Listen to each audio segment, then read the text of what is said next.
Alright, we're here. We're here. Uh, what am I doing? You. Alright, here we go. Alright, we're here. Basically, throwing my own 2 cents in the ring here. I was gonna make this video a lot more in depth with like 3 different tiers of Tera captains, like 14 to 11 points, 10 to 6 points, and then like 5 and below, but realized one, don't feel like doing all that. And number two, most people are just gonna pick from the top anyway. So I'd rather highlight the mons that I think are some of the best. Obviously, you have like this normal, standard, vanilla Terra Captain like Ispathra and Superior and Thunderous Therian that are obviously gonna be like the go-tos, but I wanted to highlight some of the ones that I personally think can do very well, ones that I might be looking at myself, ones that I've been hyping up throughout the seasons, whether they've been Terra allowed or not, but now that they are, I'll hype them up again. Just because, I see I can't draft them all. So, there's that. And also just, I think these mons are good, but I'm going to give my best sales pitch for some of these mons. So, first one we got up, we got Hoopa. I mean, Hoopa Unbound is just go wall breaker. I mean, base 160 attack, 170 special attack. Thing is very, very difficult to switch in on. Just because, again, especially in Draft League, being a mixed attacker, you have a lot of value because you can run sets where you are where you're invested into both a little bit. Like you can be like you can have attack and special attack rather than people just being like, oh, well, this is I don't know. This is a great Tusk, so I just got to build physical defense and I'll be good against Hoopa. Number one, a mind game. Number two, even if you prep for it being physical, if they bring a special, that could really, really put a damper on everything. There are a lot of potential items for Hoopa. Obviously, most of the time, it is going to be Scarf Line or Choice Line, whether it's Spec, Scarf, or Banded. That's typically what Hoopa does run, but there is a lot of cool tech that you can do with Hoopa. I have some sets that I made really quickly that I'll pull over here in a second. But I do think Hoopa does have a lot of potential items that people don't really give it credit for. But obviously, if we're gonna, be fair, Hoopa is extremely frail, especially with Dark Psychic. Dies U-turn, its biggest weakness. But obviously with Tera, you fix that. The 3 Tera types you're probably gonna use the most on Hoopa is gonna be Dark, Fairy, Poison. Dark, because you just want to hit Hyperspace Fury a bunch. Super broken move.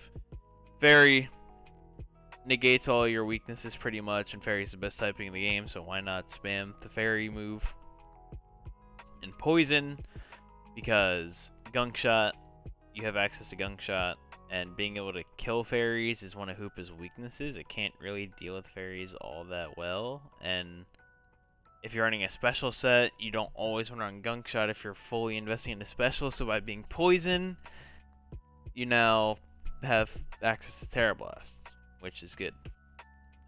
These are just some calcs. I didn't do the calcs for the other ones just because the other ones are more setup reliant mons that I chose, and it's like it's hard to really show calcs for a mon that's trying to set up because it's like the whole point is to set up, and at that point you're gonna kill everything anyway. So for Hoopa, I did some interesting calcs just because Hoopa is really the only wall breaker I was trying to show off here, so just showing the raw numbers what Hoopa can do is interesting compared to the other ones, because obviously, like I said, the other, well, I think I did 4 or 5 in this video, so compared to the other 3 or 4 that I did, I can actually like, show calcs to show you just how strong this thing really is. First calc is a Scarf Hoopa. If you are Tera Dark Hoopa, if you're Max Attack Adamant, Tera Dark Hoopa, your Hyperspace Fury is pretty much a guaranteed 2-shot on a fully defensive Gliscor. Obviously, the caveat being rocks are up, and you're Adamant. So, like, there are some things, you know, if you're not Adamant and, you know, rocks aren't up, you're not 2-shotting a Gliscor. But the fact that you even can 2-shot a defensive Gliscor, and this isn't even banded, this is Scarf. I mean, if you weren't Adamant and you were like an offensive boosting item, like even Life Orb or even Black Glasses, like this would definitely be 2-shotting. So the fact that this is Scarf damage, or like even if you're like Boots, or even just like any non-boosting item, the fact you have a chance to 2-shot a defensive Gliscor is pretty fucking crazy. Like that is pretty wild to think about. Second one is showing, again, another Tera Dark set, because this is, you know, typically what Hoopa's going to do, just try to spam that Hyperspace Fury. But if you're Adamant, Choice Band, Tera Dark Hoopa, you have a 13% chance to 2-shot a Clefable. Like, the fact you're doing 46% to one of the best fairy types in draft is pretty fucking crazy. Like, Clefable is annoyingly hard to kill. And the fact that you're essentially 2-shotting it on switch in. If Clefable has any chip at all from the rest of the game, it cannot switch into Hoopa. And even then, that's a one-time switch into Hoopa. Because after that, you're dead. So, again, just showing the raw power of Hoopa. Just insane numbers. Last one, I wanted to show off the special set a little bit. So, I just did a max special attack Expert Belt Hoopa with Tera Blast Fairy against a max Bedef Ting Lu. It's a basically guaranteed 2-shot, which, again, it is a super effective hit.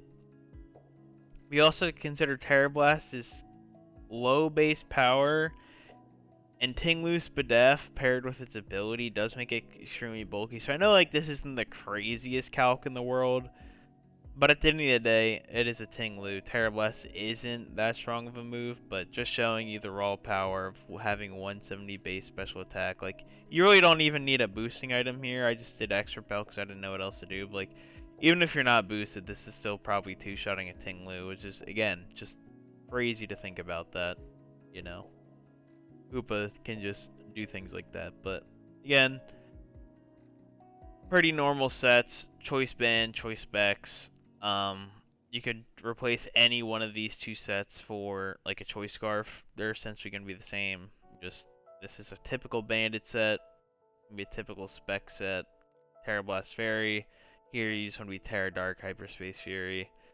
This set is where I kind of come in for the item diversity for Hoopa. Fling Big Nugget. If you don't know, Fling is a move that changes its power in what it's flinging. Big Nugget is an item that makes Fling a 130 base power dark move. It's only a one-time use, but for that one time, you're basically getting a 130 dark move off, which is a lot stronger than Hyperspace Fury. So, and it's coming off stab, that's going to be doing a ton of damage. And paired with your ability in Magician, if you have no item, you actually steal the opponent's item with your next attack. So with Hoopa, not only can you use Big Nugget, Fling Big Nugget as like a one-time attack and get off a ton of damage, but you can then steal the opponent's item. So you're basically doing like a 2-for-1. You're getting off a super big hit, and you're stealing items with Magician. You can be super annoying. You can even pair Magician with something like Trick. That way, not only are you flinging items like Big Nuggets and whatever you want, but you can also steal items and trick them around. You can use Hoopa for a lot. Wall breaking, just general disruption. Hoopa has a lot of niche tech you can do with it. Then the last one is more of like a bulky set. But again, because its Bedef is super good, Assault Vest is a very good item on Hoopa. Again, you can just do like a standard like just bulky set. You really don't even need that much attack, and you're still hitting over 400, which is crazy.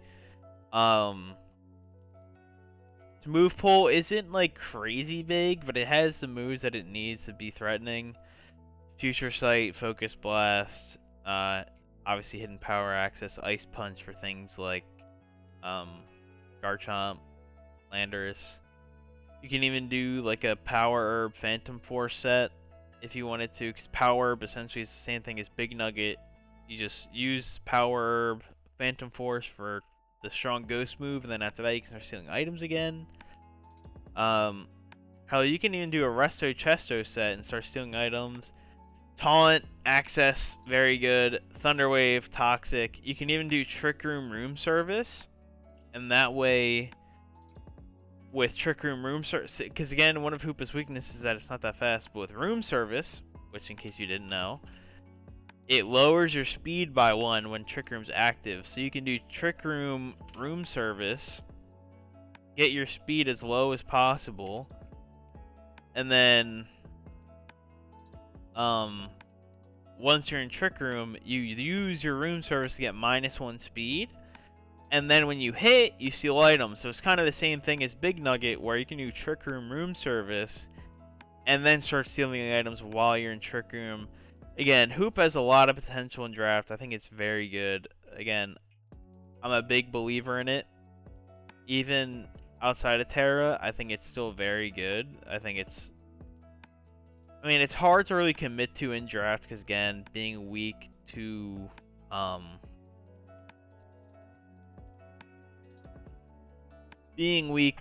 U-turn, especially 4 times weak, is a very big turnoff. But with Hoopa, Scarf will make up for it. You can pair it with like web support, so there's ways to get around it. You can also get a static mon like Zapdos or I don't know, like Belly Bolt. Pair it with a static mon, pair it with screens, even sticky webs. There's ways to get around Hoopa's speed, but again, there's a lot of cool tech that you can do with Hoopa that a lot of people don't think about because of Magician. So it's only 2 Pokemon that get it. It's Hoopa and Delphox. So again, I think Hoopa's a really fun Pokemon. People are scared to use it, obviously, because of its speed and U-turn weakness, but there's ways to get around it, especially with Tera getting rid of the U-turn weakness. And again, just one of the best wall breakers in the game. Definitely, in my opinion, should be drafted as Tera captain. Next up, we have Necrozma. Shout out Tabs, the GOAT. Necrozma is just insane. With Prism Armor taking 25% reduced damage from super effective hits. Necrozma is extremely bulky, 97 HP, 101 defense, and 89 SPDF. Pretty bulky. Great ability, like I just said, Prism Armor, reducing super effective hits by 25%. You get access to Moonlight, which is you know, not the best heal in the world, but it's still a heal that not every Pokemon gets. And again, it's a mixed attacker. It's 107 attack isn't terrible, especially with its bulk, and 127 special attack is pretty decent. Obviously, Rocky, I'll take you out in a minute. Stop it. Again, mixed attacker, a lot of value. It also is just a great wall in general because of its bulk and recovery. Like, it has access to Stealth Rocks. It gets Toxic. It gets Thunder Wave. It gets Trick Room. Like, Necrozma can be a wall. It can be offensive. It has incredible setup options. One of the best setup Pokemon in Draft League, because we'll get to it in a second, but it gets access to a ton of setup moves. But really, its biggest downsides is it's slow.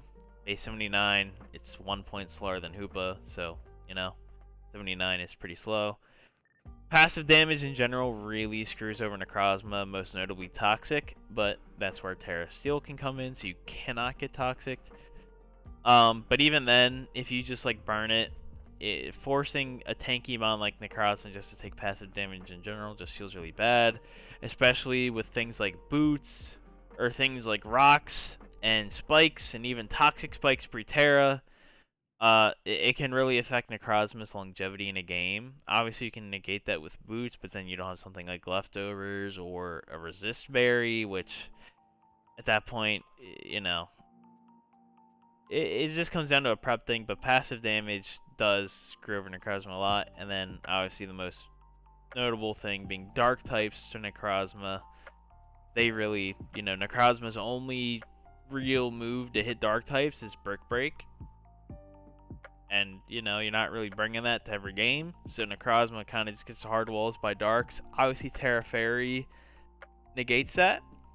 But obviously, if you're Terry and Fairy, then you can take toxic damage, and it's a whole trade-off. But again, prep, that's what it's there for. Necrozma can get around it. And again, pull over its sets here.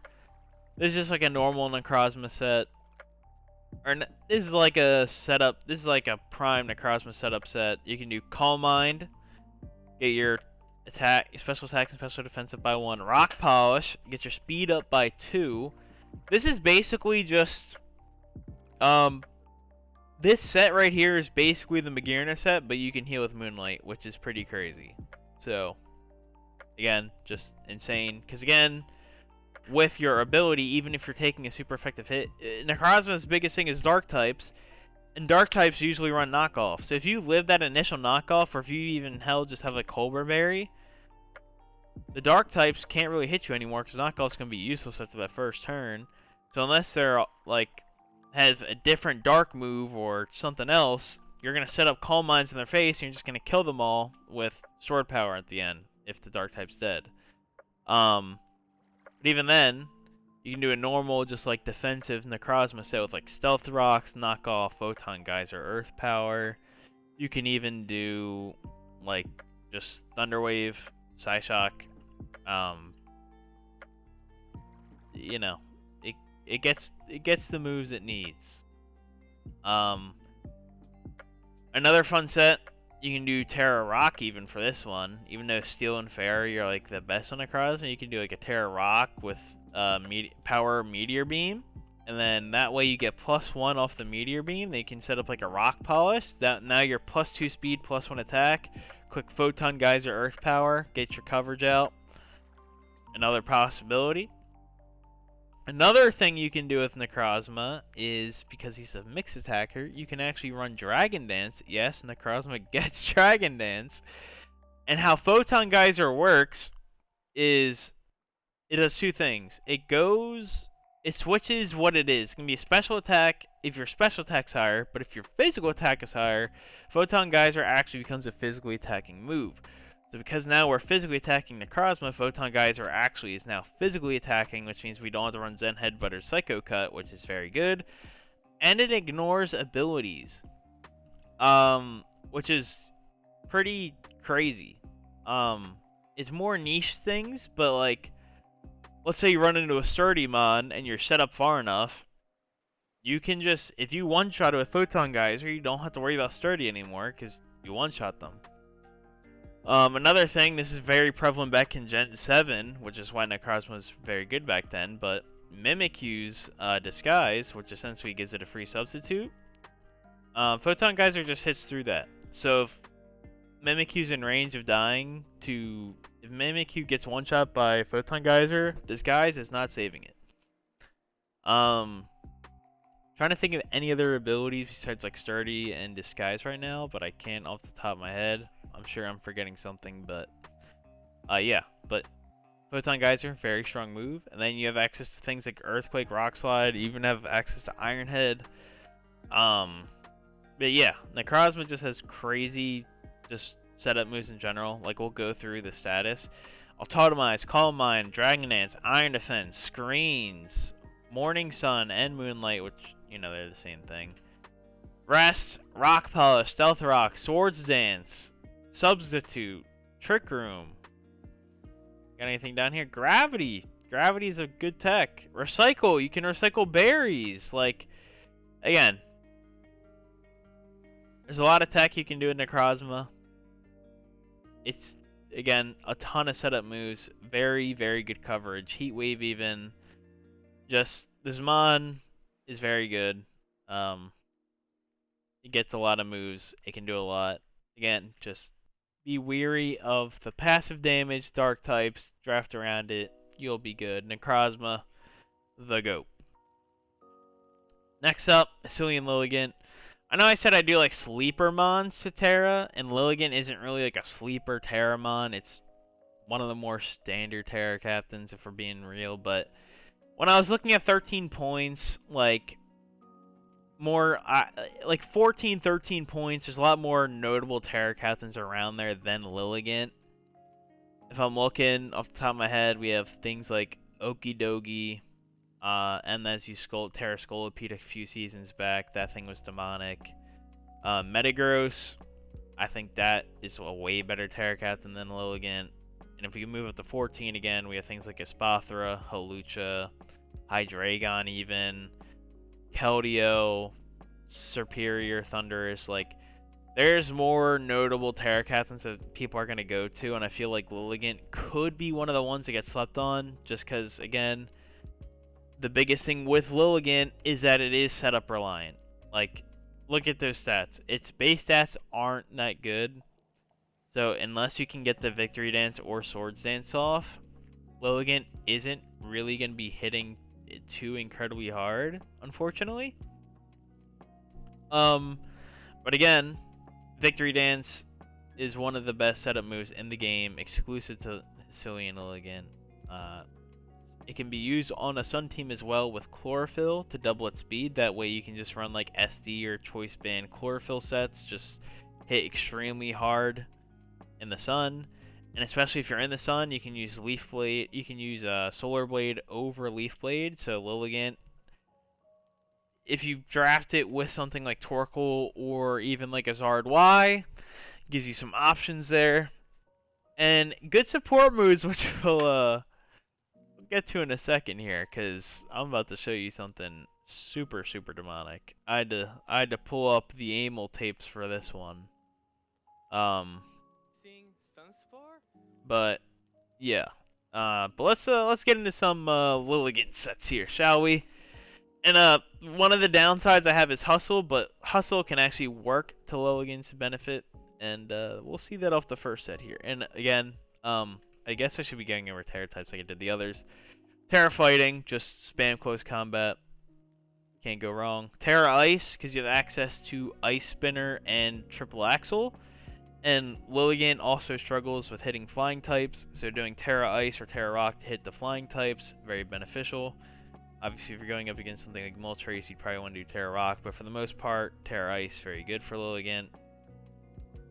And then Terra Fire, because again, if you're in the Sun, if you do pair Lilligant with a Sun setter like Torkoal or Charizard Y, Terra Fire, Terra Blast is going to be doing a ton of damage and just pairs nicely because Lilligant, unless you're using Ice Spinner or Triple Axle, can't really hit grass types either. Being able to hit them with super effective damage outside, like having coverage for them, not having to rely on Triple Axle hits could be nice. Even steel types, like let's say you're up against like a Skarmory, and you don't want to, obviously close combat still gonna do a lot to like a Skarmory, but being able to hit a fire move on a steel type that, let's say it's like a Jirachi where fighting's neutral. I guess Skarmory is neutral too with fighting. I don't know. I'm just yapping. But fire in the Sun, you get the idea. Good coverage, good boost. It's what we like to see. But good sets for Lilligant here. Personally, this is my personal favorite Lilligant set. Choice Band Hustle. So why Hustle kind of sucks, in case you're new. It essentially gives you a choice band, it gives you a 50% boost, but your moves are 20% less accurate, which, it's the risk you run. But if you do choice band and hustle, you are going to be doing a ridiculous amount of damage. Like, because again, Lilligant's base stats aren't that crazy. So when something that's supposed to come in and wall Lilligant takes 60% from a close combat or Leaf Blade, they're going to be like, oh shit, I'm in trouble. And, you know, the one way you can get around Hustle is with Wide Lens. What Wide Lens does is it gives your moves 10% accuracy. So it kind of negates the Hustle a bit. Obviously, you can still miss, but 10% chance to miss is a lot better than 20%. So, obviously, just pretty much the same moveset as before, just close combat, leaf blade. Triple axle is a bit riskier to run with the Hustle sets, so if you want, you could do Ice Spinner, but again, if you're a dog, you run triple axle, and then Sword Dance because, you know, you can do SD or Victory Dance, but SD could be better with the Hustle set. And then here, this is just a standard Lilligant, just Victory Dance, Close Combat, Leaf Blade, Triple Axle. Again, if you're in the sun, you can do Solar Blade. Yeah. Lilligant, you can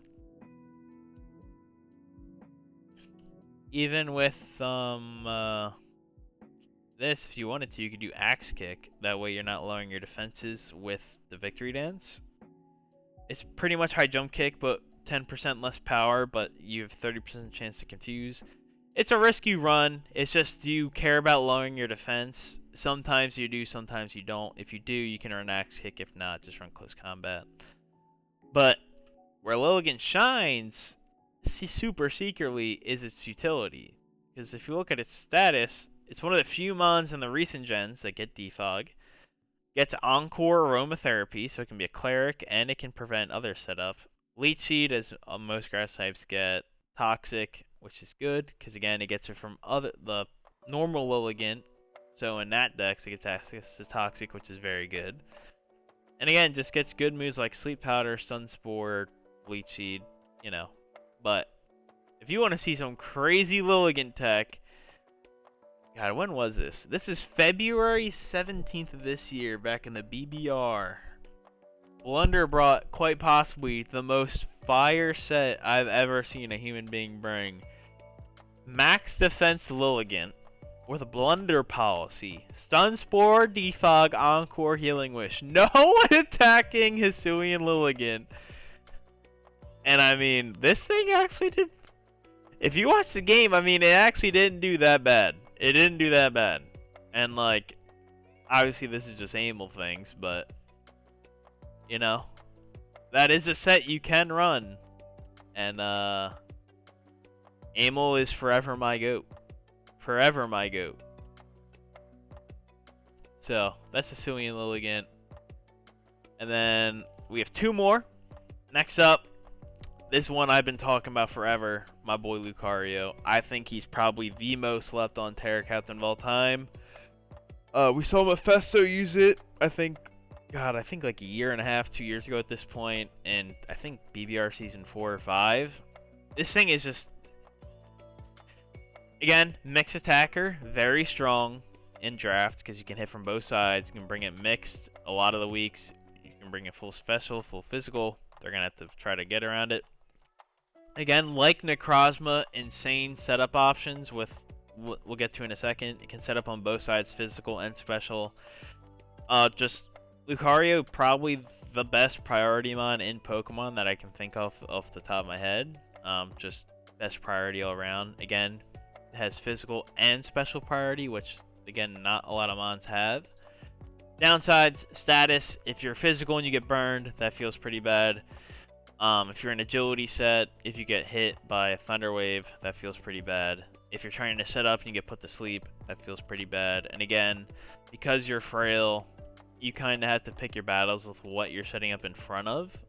So, setting up with Lucario is a risk, as is any setup sweeper, but especially with how frail Lucario is, you are gambling a bit, trying to not get screwed over. But even through that, Lucario, again, just a great mon. Base 90 speed isn't awful, not the best, but because of how good your priority is, you can get around it for the most part. First set I have is just a Choice Band Tera Normal set, because you have access to extreme speed. So if you're Choice Band Tera Normal, you just hit super hard, and with Inner Focus, you're immune to Intimidate, which is very good. Why is this not covering the whole screen? It's weird. But yeah, just normal bandit set, meteor mash, crunch, so you can hit ghost types. This, I did an expert belt set just because, you know, items are just kind of fluctuating. I just like expert belts, so when I don't know what to do, I usually just throw it on. But here, we see the other priority he gets with Vacuum Wave. It's a fighting type move that's special, so you can do Nasty Plot Vacuum Wave and priority everything down from a special side. So this, we'd be Tera fighting for this set. Then you just have normal coverage moves like Aura Sphere, Flash Cannon, you know.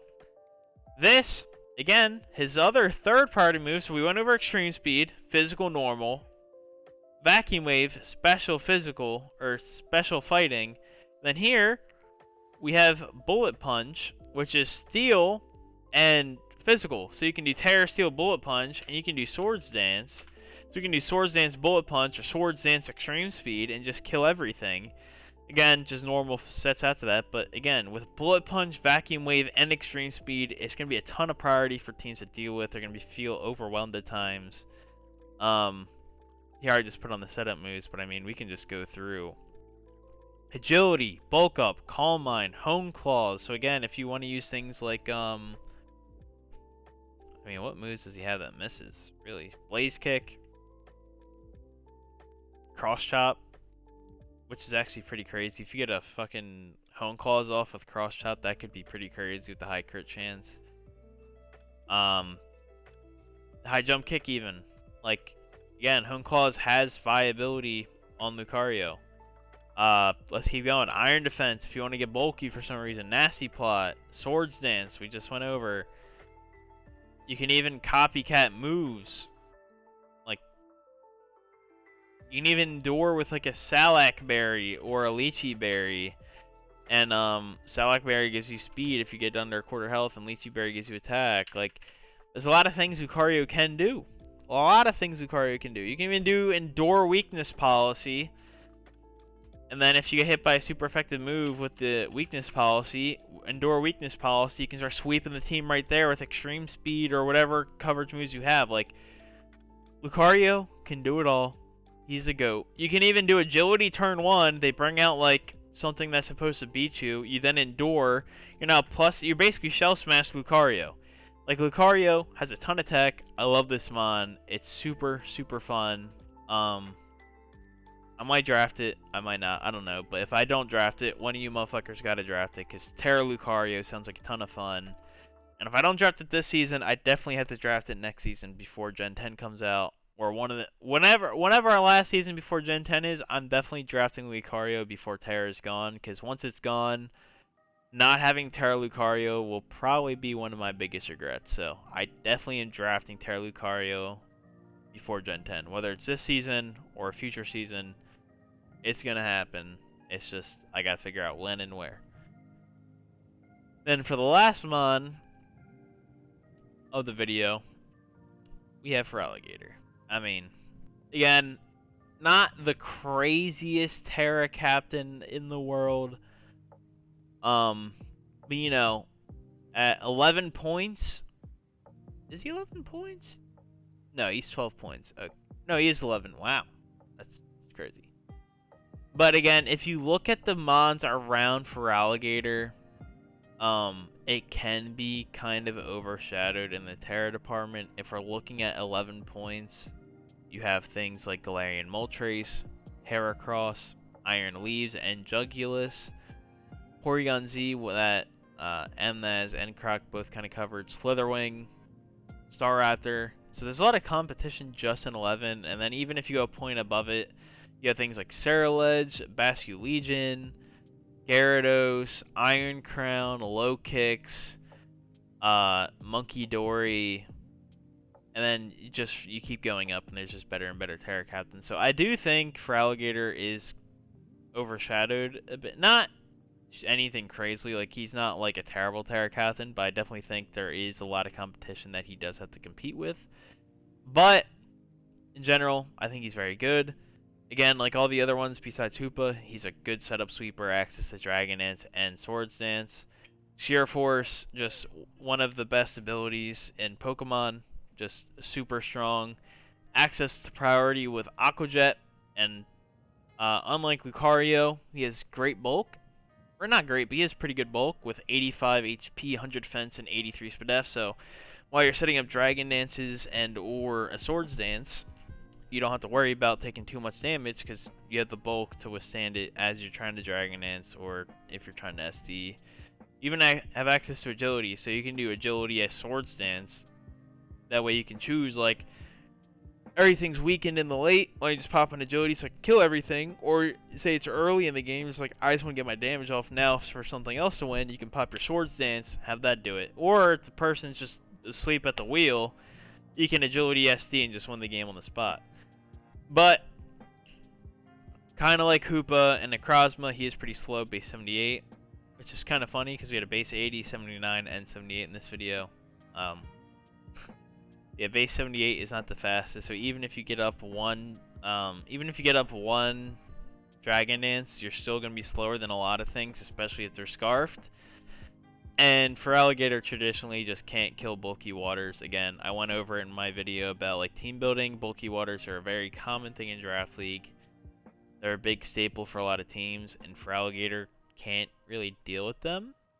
Obviously with Tera, you can do things like Tera Electric and Tera Grass to deal with it, but if we're talking just base for alligator, you can't deal with water, so a lot of the times you're either not going to be able to deal with them, you need something else in your team to kill it, or you're going to need to commit your Tera, and then you're going to have weaker Ice Fangs or Crunches or Liquidations, because even then Tera Water Liquidation hurts a lot. So it's just a matter of, are you going to commit your Tera to deal with the waters, or are you going to deal with them in some other way? But with Gator, again, for the most part, his sets are pretty common, just Dragon Dance sets. You can even do Agility Sword Dance sets. You know, nothing like crazy. This is pretty much where you're going to see 99% of the time with Alligator. However, the special for Alligator cannot be slept on. Scald, Focus Blast, Ice Beam, like Special Gator is a thing. Base 79 special attack isn't great. It's pretty ass. But with Sheer Force, Life Orb boosted, this becomes very scary. Like, for example, if you're going up against something like an Avalugg, Alligator can't really deal with that because it's just so bulky defensive. Or something like a Mega Aggron, something Alligator can't really deal with. Give it a Life Orb, Sheer Force, Focus Blast, or Scald, Gator's breaking through that. Just saying. Even Ice Beam. Dealing with a bulky grass type that's like, let's say you're going up against like a Tangrowth. Can't really hit it. Because even if you're like +1, your Ice Fang isn't killing it. If it's not Assault, like let's say he's Rocky Helmet Tangrowth and you bring special for Alligator with Ice Beam, you might just one-shot that Tangrowth, and now this thing that was meant to counter you is gone. These are all options with Gator. I'm just saying, don't sleep on Special Gator. It is a big threat. Again, this is a Tera Grass Gator with Trailblaze. So with Trailblaze with Gator, there's two things you have to worry about. Or there's two things it does. One, what Tera does is any moves that are less than 60 base power get boosted to 60 base power with Tera. So, if you're Tera Grass for Alligator, Trailblaze actually goes to base 60 power. It actually gets a 10 base power buff, which is very good, because having more damage is always good. And on top of that, you're Stab now, so Trailblaze is doing, instead of doing like 80 power or whatever it is, Trailblaze is now going to do 90. It's going to be a 90 base power grass move for you. With the Tera boost plus Stab, it'll go 60. Then with the 50% stab, it'll go up to 90, which is pretty good. However, if you do decide to run Sheer Force Gator, you have to understand you are not going to be getting the speed boost off Trailblaze. That is the one downside to it. Obviously, you can do Torrent Gator with Trailblaze. That way you can still get the boost from Trailblaze, but obviously you're nerfing your damage with the other moves. Kind of feels bad. So, while you are, yes, you are getting a buff in Trailblaze with the Tera type because it's getting based at base 60 power, you do have to understand that you are not going to be getting the speed boost with Sheer Force. So, there is the upside and downside, but in general, Gator, just a very good mon in general. You can even do Choice Bandit sets with like Aquajet. And this I just kind of did for the trolls, you know, but again, because Gator is bulky, curse sets are an option with it. Would I recommend it compared to the other sets? Not necessarily, but again, because of how bulky Feraligatr is, I definitely don't think it's something that's like the most outlandish thing in the world. Chances of bringing this set in a season, very low, but it is an option. Curse Gator is a thing. Again, not the most common thing in the world, but with how bulky Gator is, sometimes if you don't need the speed, sometimes outbulking the opponent is the way to go. So, those are the mons I wanted to personally highlight for the Tera Captains next season. Rocky, stop it. I'm about to take you out now. If you want to see, like, all the mons I had lined up for this. So, like, initially when I made this video, like I said in the beginning, I had, like, 3 sections. I was going to do, like, 14 to 11, 10 to 6, and then, like, 5 and below. I just decided that I didn't want to spend that much time on this video. I wanted this to be something fun and quick. Here I am at 41 minutes still making the video. But if you did want to see all the Tera Captains I did have cooked up for each of the tiers, Rocky, stop it. We're about to go out in a minute. If you did want to see all the Tera Captains I did have lined up for this video, this is the list of them. You can pause the video here. I think, obviously, I decided against doing the other 2 tiers because, again, a lot of the people are, because last season we did low tier Tera, 8 and below, so I feel like there's no reason for people to go for anything, like, 9 and up, like, 9 to 14 is where people are going to be drafting, because 8 and below, you had your chance with that last season, and if you didn't do it, why would you do it this season? Like, why would you get a Tera weird year when you can get a Tera hoop unbound? Like, it just doesn't make sense. But again, if you're in the budget for a lower tier Tera captain, these are ones that I would personally recommend, depending on what tier you're in. Obviously, there's better Tera captains than this in the 14 to 11 tier, but I think these are the ones that could be slept on potentially. Because again, people are going to be looking for things like Cleavor, Iron Moth, Superior, Thunderous. Like, those are going to go, no doubt in my mind, to Spathra. But I think these have good shouts.